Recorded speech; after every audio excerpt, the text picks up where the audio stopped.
to the Matt Kerns Show, January 9th edition. NFL playoffs, wild card weekend here on a Saturday afternoon.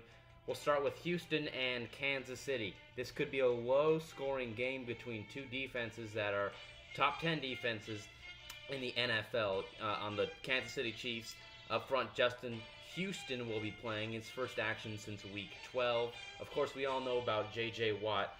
Logan, give me your keys for the game for Houston and Kansas City. Well, I'm going to start with Houston first. In order for them to win this game, they're going to need to give the ball to Alfred Blue and Jonathan Grimes and mix up that combination well enough. The second key is Brian Hoyer is going to need to be very successful in this one, and very much of a game manager as Alex Smith is. And the third one, I'm going to say their defense is going to have to step up, which I think they will. It'll be interesting to watch this game, particularly one of my matchups to watch for.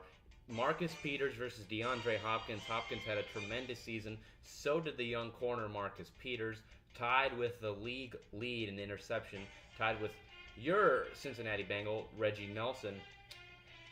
Points per game against the Chiefs, 17.9. They're only giving up 17.9 points, that is. That's third in the NFL.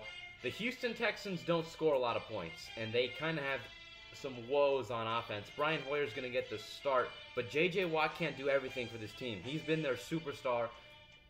There's not much they could do, though, offensively, and as good as the Chiefs have been defensively, I just don't think that the Texans are going to score enough points. No, I don't think so, and that's why, as you said, I think it's going to be a very defensive battle. The Texans struggle on offense. I mean, DeAndre Hopkins is really their main only weapon on offense, and you can't just give the ball to him all day or they'll just double team. Scoring rank offense, Chiefs 9th, Texans 21st. I think that's got to be your stat that kind of sums this all up. They just don't do enough offensively, the Texans, that is. Their third down efficiency, just 38.6%. Scoring efficiency, just 28.9. They're only scoring 21 points per game. I don't know if Brian Hoyer's got it in him, man. I just don't see this team winning. They're 9-7, but they played in a really terrible division.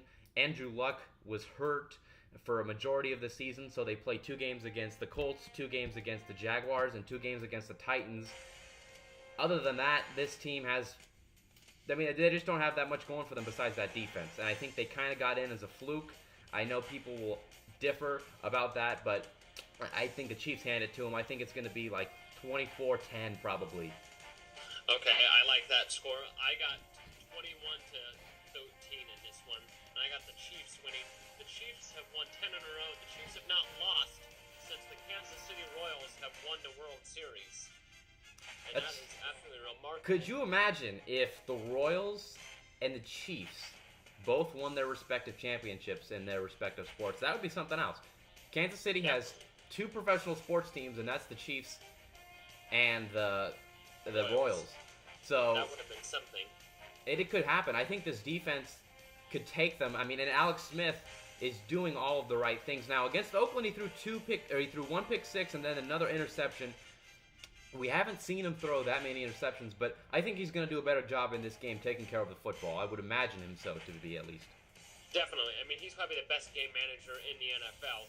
He knows not to turn the ball over, and he knows when to be conservative and when to just go to your check down receivers. So he knows exactly what he's doing. And, the Chiefs have struggled in the playoffs of late. As you remember, a couple years ago when they played the Colts and had that 35-point lead, I believe, and then they blew it.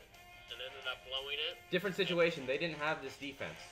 No doubt about it. They didn't have the defense. But this is a whole nother year, and the Chiefs, I say, they ride and they stop their 8-game losing in the playoff streak.